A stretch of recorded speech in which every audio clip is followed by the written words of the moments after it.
first half results, we grew revenue 115% year on year. And we saw this growth across all our categories, so be it in yogurt, milk, and consumer foods. But milk as a category continues to see increasing sales year on year. This is actually quite encouraging because as the milk category still has a huge potential over the long term. As I mentioned earlier, the milk per capita is still pretty low versus other ASEAN countries. And so we have actually worked pretty hard to develop new flavors over the last 2 years and also new formats. So examples of this would basically be introduce a variety of confectionery flavors to the milk UHT segment in small packet format. And this has actually allowed us to capture new customers in that category. Okay, so you mentioned about milk, but which segment exactly contributed the most to the increase of the revenue? So all three actually, so be it in yogurt, milk, and also consumer foods. But I would say that we were very pleasantly surprised with our milk business because the growth there has been quite significant. And that was on the back that we have innovated and grown that pie or value category in the milk segment, because in Indonesia, the milk category still remains the largest. And we will continuously every year to find ways to grow that value of that milk pie. Okay, you mentioned about milk, but which segment contributed the most to the increase of the revenue? So in the first half this year, we saw increase across all three categories, be it yogurt, milk, and consumer foods. But we were encouraged by the sales we saw in the milk category because milk continues to see incremental increase year on year in terms of the value or the pie. And it's quite encouraging that as we continuously innovate in that category, the value of that pie continues to increase with our growth. So that is actually quite encouraging to see.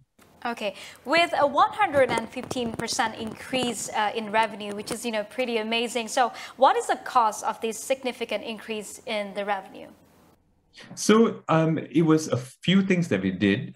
We introduced new products, we increased our channels, and also at the same time we had a advertisement or strategy which managed to capture the hearts and minds of Indonesian consumers. So what was also interesting that we found out, we've managed to attract new customers that did not consume our products or did not consume milk grow. So I think that is our commitment as a company, that we want to increase the penetration and the repeatability of consumption. And that is still, it has plenty of runway to go in the country.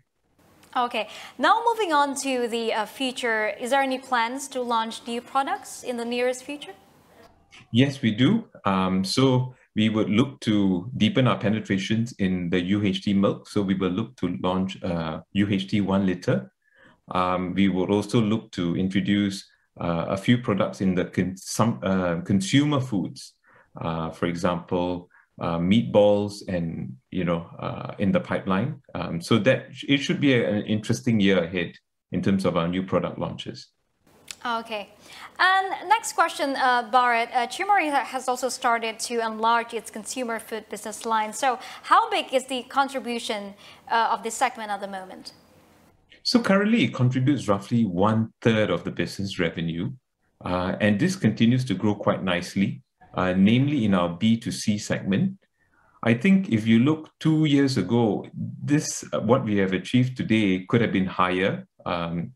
If it wasn't for the business being affected by in our B2B segment, where we sold majority of consumer foods to HoReCa, which is hotel, restaurants, and cafes.